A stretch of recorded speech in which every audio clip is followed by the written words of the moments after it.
नमस्कार.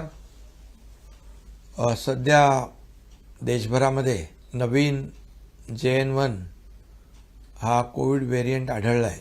महाराष्ट्रात देखील काही रुग्ण आढळलेले आहेत आणि त्या दृष्टीने आपल्याला आवश्यक ती खबरदारी, काळजी घेण्याची आवश्यकता आहे आणि त्या दृष्टीने आज एक महत्त्वाची बैठक या ठिकाणी घेतली.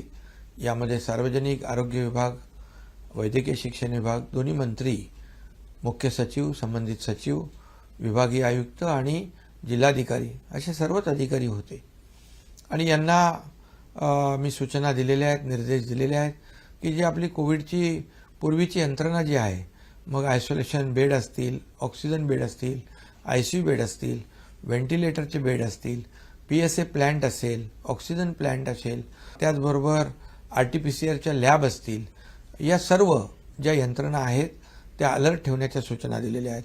त्याचबरोबर इलेक्ट्रिक, स्ट्रक्चरल आणि फायर ऑडिट करण्याच्या देखील सूचना मी दिल्यात. औषधाचा साठा व्यवस्थित आहे की नाही ते देखील तपासण्याच्या आणि औषध साठा देखील व्यवस्थित ठेवण्याच्या सूचना या ठिकाणी दिलेल्या आहेत. त्याचबरोबर काही लोकांनी वॅक्सिन घेतलं नसेल त्या कोविड वॅक्सिनेशनचं देखील ड्राईव्ह या ठिकाणी घेण्याच्या सूचना दिल्यात, जेणेकरून आपली यंत्रणा पूर्णपणे फुलप्रूफ तयार असली पाहिजे.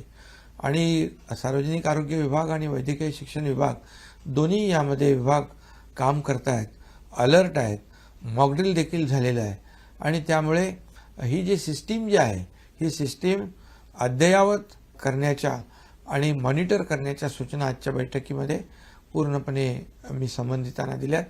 मला वाटतं ही आपली यंत्रणा पूर्णपणे अलर्ट आहे आणि काही त्याच्यामध्ये आणखी सुधारणा करण्याची आवश्यकता असतील त्याही सुधारणा संबंधित विभागाच्या माध्यमातून केल्या जातील.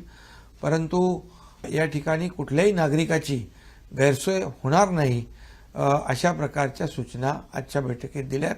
हा व्हेरियंट माइल्ड असला तरी सुद्धा झपाट्याने पसरतोय, त्यामुळे ज्यांना अशा प्रकारचे सिम्पटम असतील म्हणजे सर्दी, खोकला, ताप, तर त्यांनी गर्दी टाळली पाहिजे, गर्दीपासून आयसोलेट झालं पाहिजे आणि गर्दीच्या ठिकाणी देखील लोकांनी काळजी घेण्याची आवश्यकता आहे.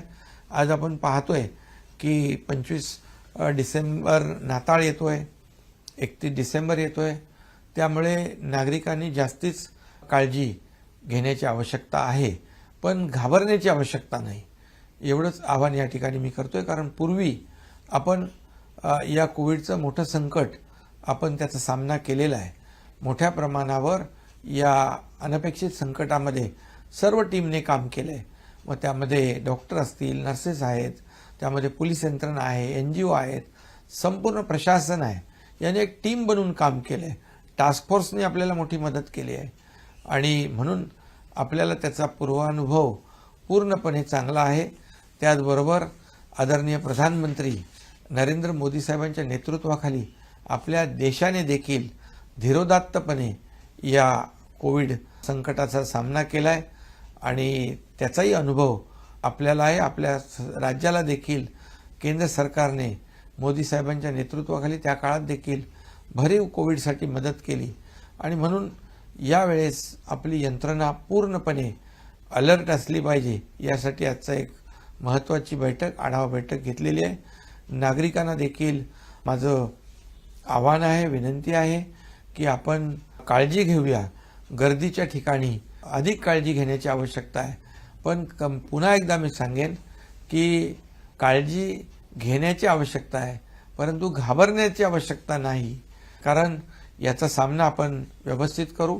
माझी विनंती सोशल मीडिया आणि मीडियाला देखील आहे, प्रसार माध्यमांना देखील आहे की लोकांमध्ये कुठल्याही प्रकारचं संभ्रम, भीतीचं वातावरण निर्माण होणार नाही यासाठी आपलं सहकार्य अपेक्षित आहे.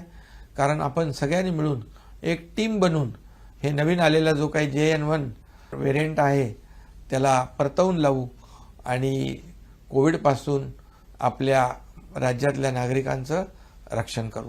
धन्यवाद.